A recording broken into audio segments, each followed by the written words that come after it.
Morning, everyone, and good evening, good afternoon. I'm Prateek. I have been a little bit of introduction about myself. I have been in the BI space for about 16 plus years now. I work with a financial investment firm back in Texas. I work with people analytics over there. So our job is to support the people analytics team. I'm a data engineer over there. And we also support the data science team over there as well, who are doing a lot of work on people analytics space. So today I'm going to talk about turning people data into strategic insights, and that's the BI advantage. So just to give you an introduction about what people analytics is. So it's data as a strategy. So as we all know, data is a strategic asset. Uh, every organization nowadays generates a lot of data, and those data are pertaining to people. It can be performance, it can be their attrition, their mobility, a lot of different factors. And BI is there to help leaders get a sense of what that data means. Also, HR is evolving. So every function to HR is evolving from an administrative function to a strategic insight center. They are providing a lot of help to the leaders to take decisions. And thirdly, BI transforms HR from reaching reports to predictive strategies. So now I'm going to talk about the people data landscape. So as we all know, there are different systems from where we can all get the HR data. Some of them are like the HRS system. Basically, most of you would know Workday, ADS, and all of that are part of that. And then we have performance tools. We also have engagement surveys. Like in my organization, we have something called Pulse, where we capture how people are feeling about company. So that helps us to give more insight into the sentiments of the employees.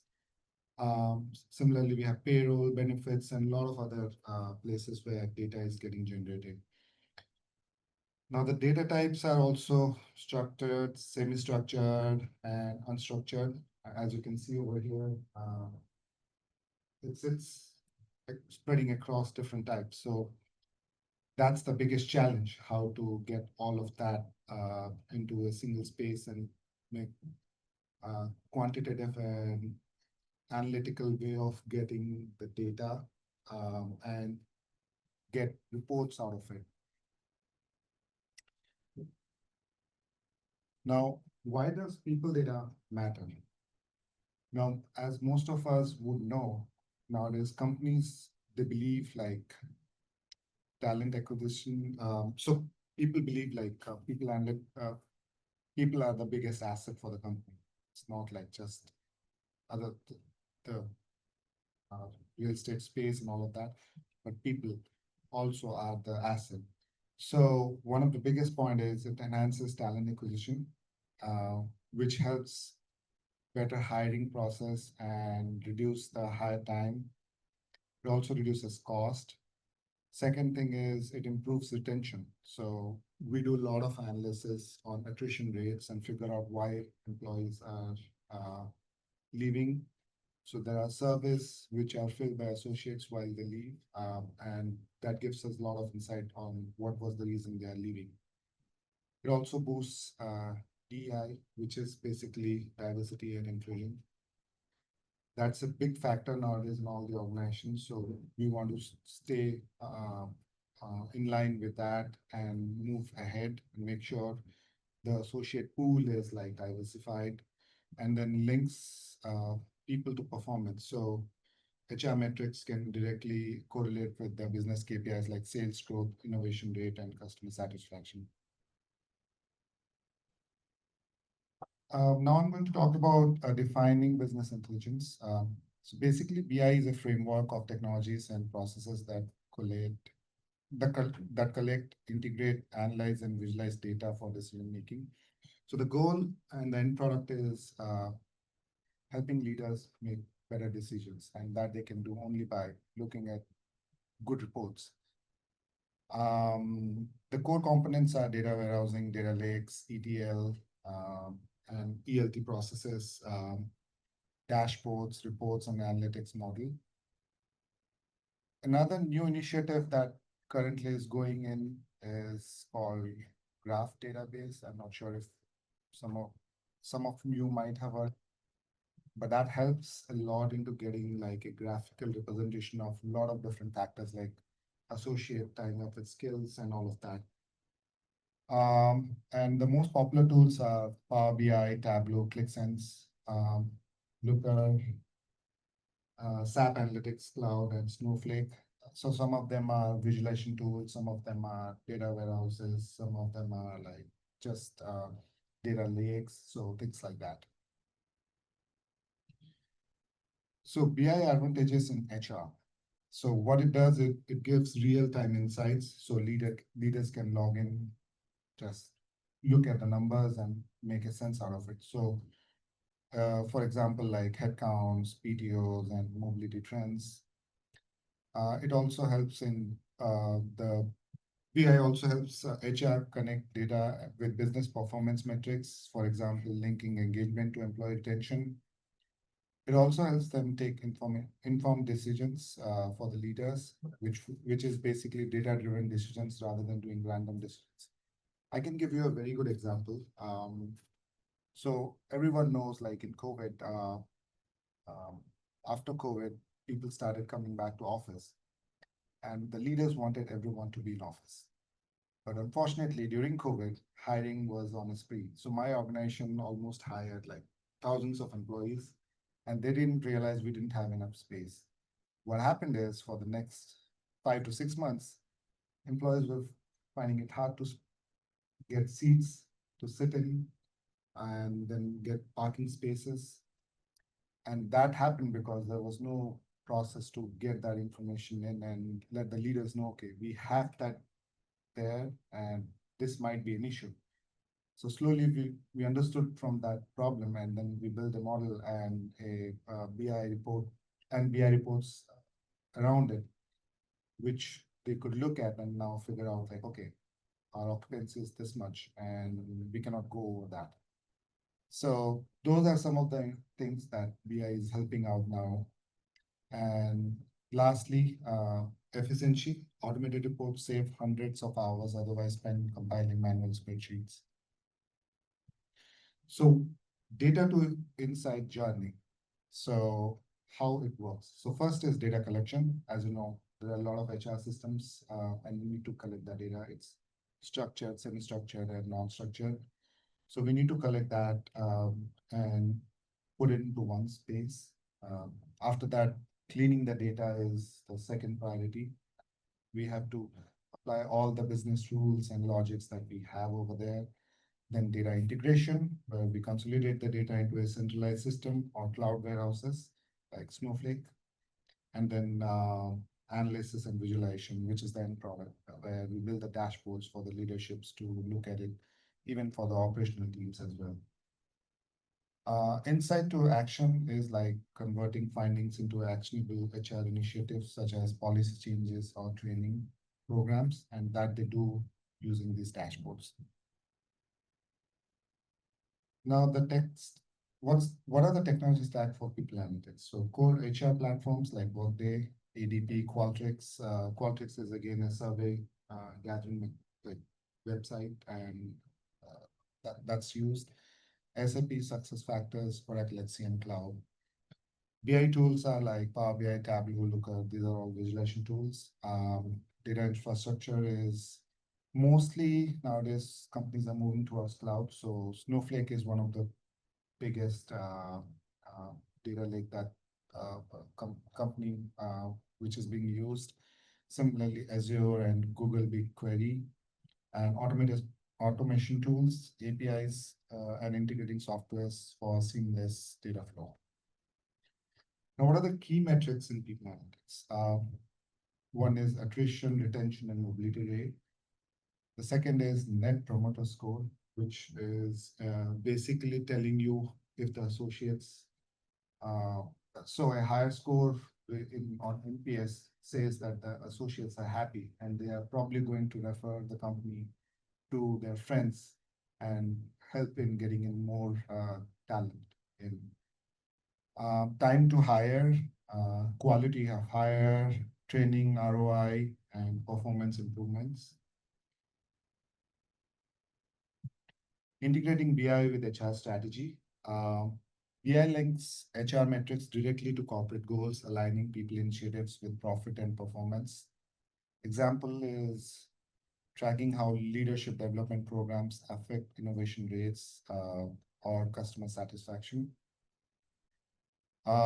It also empowers HR to speak the same data language as finance and operations. So since everyone know BI is already part of like finance and operation long back, and people analytics is slowly catching up. So this helps them get to that level so that they can speak in the same language that they do.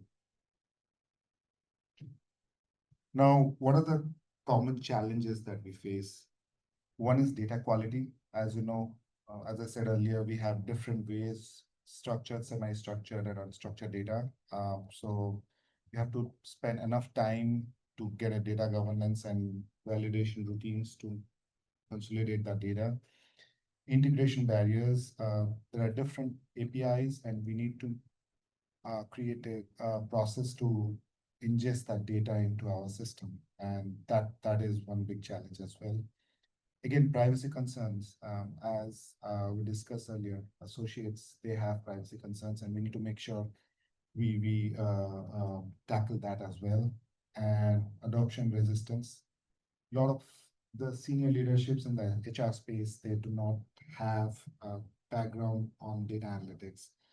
So we need to educate them and make them understand and create a trust because that's the key. If you lose the trust, then BI loses its power. So we need to make sure we have that. Data governance in HRBI. So what are some of the governance that we do? One is define ownership and accountability for HR data management. Secondly, we establish standards for accuracy, timeliness, and security.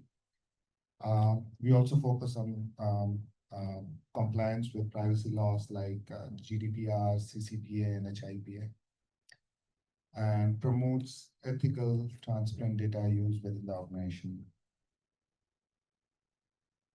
So, what are the advantages of BI?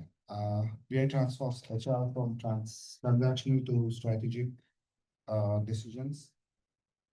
Similarly, people data fuels innovation, retention, and growth. And then the organizations that master analytics gain a sustainable competitive advantage. So now I'm going to talk a little bit about what's the benefit for the company, because it's a big investment and the companies need to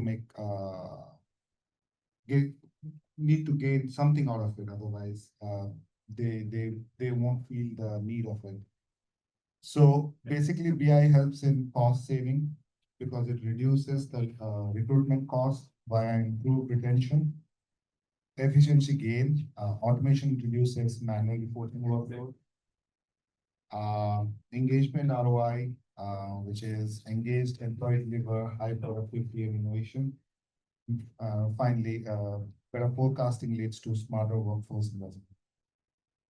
I can give you a small example. The 10% increase in retention can save up to 1 million annually in hiring and training cost for mid-sized firm. And that's a big number for small and mid-sized companies.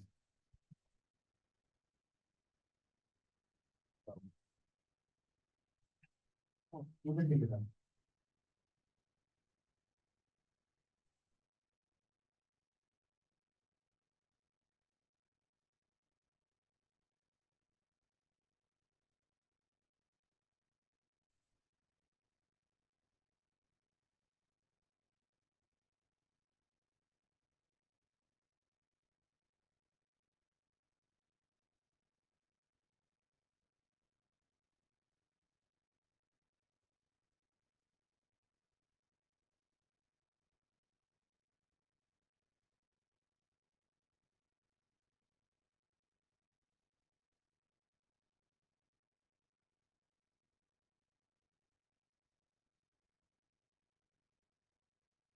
All right, coming back. So leadership enablement with BI. That's the biggest point that I was talking about, how leaders can use that to take better decisions. So as I said, it empowers leaders with real-time data, dashboards for decision making. It also encourages storytelling with data, not just presenting metrics, but explaining meaning. Promote collaboration between HR, finance, and operations using shared insights. So we have in my organization, we have every year once where all the senior leadership meet and they discuss about uh, the next strategy for the next year. And this helps a lot for the HR head to give their thoughts and come up with ideas on what should be the next year's strategy. Now, predictive analytics in HR is something which is slowly getting in as well. So we use historical data to forecast attrition, predictive performance, and estimate workforce demand. Um, this process is still new, and we are still trying to figure out how we can use this on exceptional cases. So, like for example, COVID.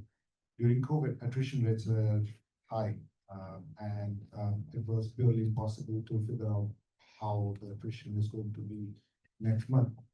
But at least what that helped our leadership is like they could know, okay, what's the current attrition rate and how can we increase our hiring process so that our projects do not get hold and the company is not affected by the attrition.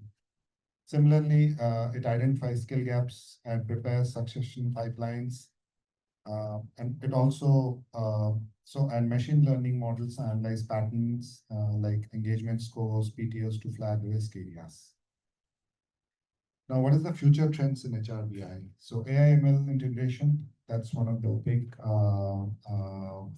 process that's slowly taking space in people analytics, and it helps automated anomaly detection, skill analysis, and predictive modeling, sentiment analysis using NPL, and using NLP to interpret employee comments and mood, real-time dashboards, instant visibility of workforce KPIs, and prescriptive analytics, systems that recommend specific HR actions. So how do companies kickstart people analytics and how do they adopt? First is secure leadership sponsorship early to drive momentum. Start with pilot projects that show tangible success. That builds a trust with senior leadership, and then slowly they start investing more on that. Communicate wins and ROI to build organizational confidence, and then provide BI training and build analytics ambassadors within HR. Uh, from insights to action. So insights must translate into policies, programs, and measurable outcomes because that's what the goal is. We want to help leaders take decisions and figure out what are the pain points the company has in terms of the company's HR space. And it's a feedback loop. It also ensures a feedback loop between HR strategies evolve continuously. Combine BI insights with leadership intuition for balanced decisions. Once we start using BI and AI models, we also need to think about the ethical and aspect of it. So for that, we need to protect privacy and anonymize sensitive employee data. Avoid algorithmic bias by auditing data models. Be transparent about what data is collected and why. And finally, ensure analytics benefit employees, not just the organization. So finally, so in nutshell, what we can realize from this is in today's data-driven world, people data has emerged as a powerful catalyst for organizational transformation. Uh, Companies can move beyond traditional HR reporting toward a more predictive and strategic approach to workforce management. enables leaders to uncover patterns in employee behavior, identify areas for improvement, and make evidence-based decisions that enhance performance, retention, and engagement. It bridges the gap between human potential and business objectives, turning insights into actionable strategies that drive growth, and then fosters a data-driven culture where decisions are guided by facts, supported by empathy, and aligned with long-term organizational goals. Uh, Finally, any questions?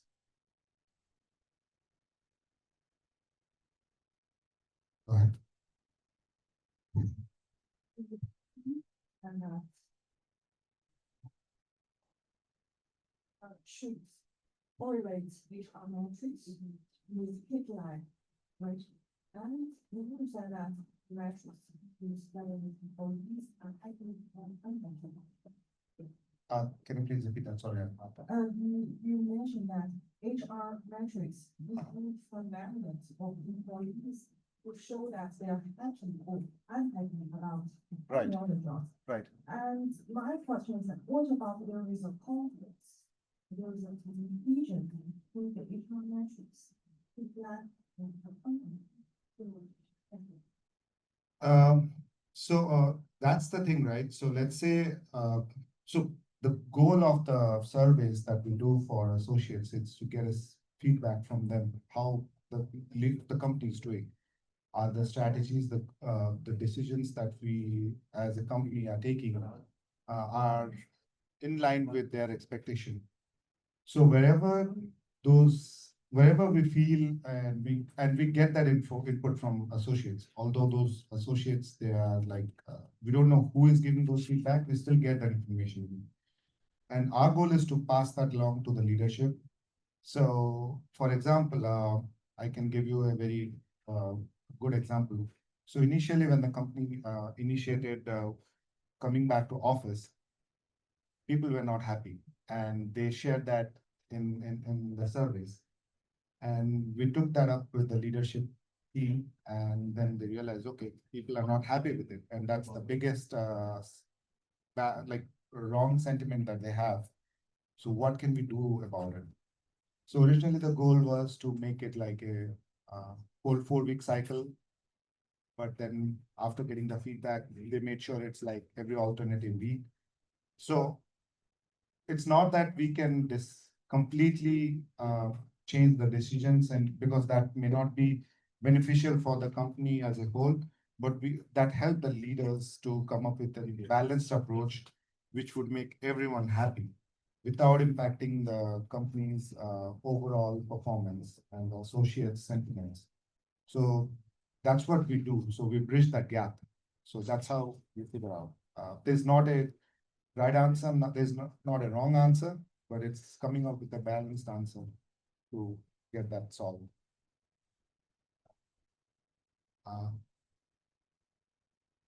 So some of the references are in the slide. If anyone need any information, I can share that. Thank you.